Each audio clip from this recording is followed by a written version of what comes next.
60, o mundo vivia o começo do auge da Guerra Fria. E entender isso é importante para contextualizar essa história.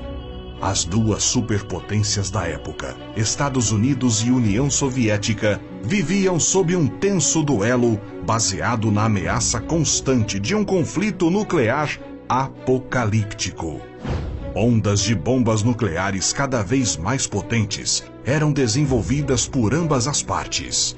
E esse apocalipse quase veio à tona. Mas para isso, precisamos voltar 3 anos. Em 1959, quando o governo anterior de Cuba foi derrubado por um novo comunista. Era o primeiro país ocidental a se aliar abertamente à União Soviética e a apenas 780 quilômetros da Flórida. O que poderia dar errado? Em maio de 1962, o presidente soviético Nikita Khrushchev e o ditador cubano Fidel Castro chegaram a um acordo que permitiu aos soviéticos construir vários locais para lançamentos de mísseis a partir da ilha, incluindo estocagem de mísseis nucleares, 42 deles. Depois que as bases foram descobertas pelos Estados Unidos no início de outubro, o presidente John F. Kennedy manteve uma série de conversas sobre a crise com seus conselheiros. E no final daquele mês, fez uma transmissão televisiva para o país, alertando que a qualquer momento o país poderia ser atacado. Mas não só. Mísseis de longo alcance, capazes de transportar ogivas nucleares por mais de 2.000 quilômetros, podiam alcançar qualquer cidade nos Estados Unidos, América Central e Norte da América do Sul. Era também um mecanismo de defesa contra os mísseis balísticos estadunidenses colocados na Itália e na Turquia, capazes de atingir a União Soviética em 15 minutos. Foram 13 dias que o mundo viveu sob forte tensão. Um primeiro disparo levaria a uma cadeia de eventos que poderia culminar em uma série de ataques nucleares sobre as principais cidades do planeta. Mas antes de saber como tudo aconteceu, precisamos falar sobre esse homem, Vassily Arkhipov. Era o segundo comandante a bordo do submarino soviético B-59, que portava armas nucleares no Mar do Caribe. Antes disso, foi oficial executivo do submarino de mísseis balísticos K-19. Ele, junto com seus colegas, salvou a embarcação de um derretimento nuclear depois que seu único reator de refrigeração falhou. Arkhipov sofreu ferimentos graves de radiação no mesmo incidente que matou a maior parte da tripulação, mas conseguiu sobreviver.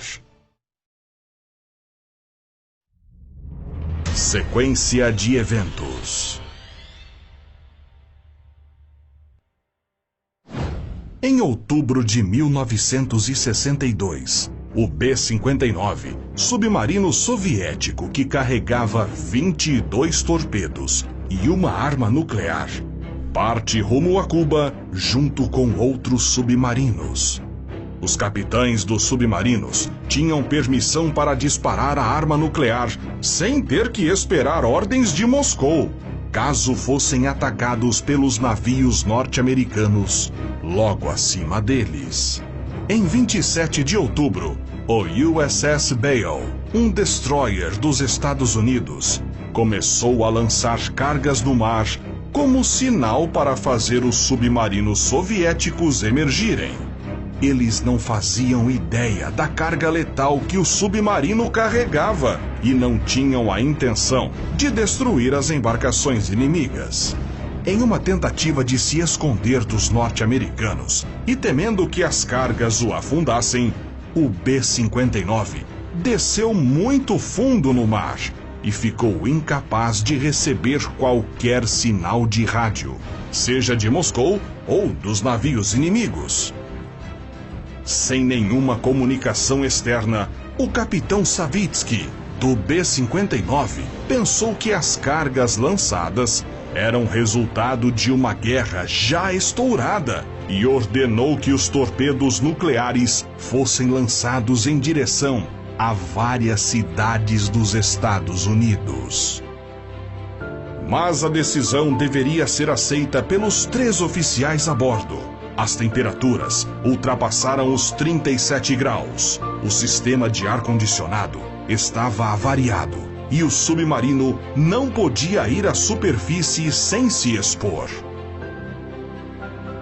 Após uma acalorada discussão, o comandante Arkhipov foi o único contra o lançamento.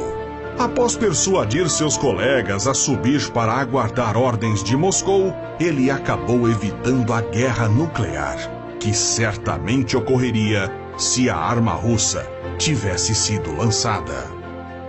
O mundo tem muita sorte que naquele momento crítico, alguém suficientemente calmo, cuidadoso e frio o suficiente estava lá para dizer não.